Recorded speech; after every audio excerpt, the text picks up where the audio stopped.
पुरुषांना व महिलांना मतदार म्हणून अधिकार देण्यास तयार नव्हते, तेव्हा डॉक्टर बाबासाहेब आंबेडकर यांनी संविधान लिहून सर्वसामान्यांना मतदार म्हणून अधिकार मिळवून दिला.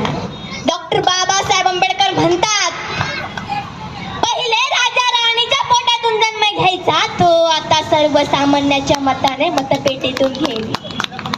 परंतु आता आले आहेत ईव्हीएम मशीन. या ईव्हीएम मशीनने तर लोकशाहीचा घात केला आहे.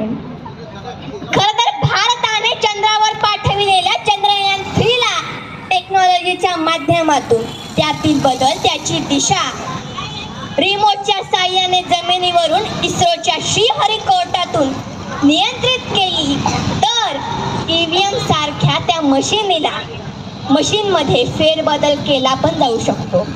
हा प्रश्न आपणास निर्माण झाल्यास आपण संविधान प्रेमी व जागरूक नागरिक आहात, नाही तर मनुवादी व्यवस्थेला बळी पडलेले गुलाम.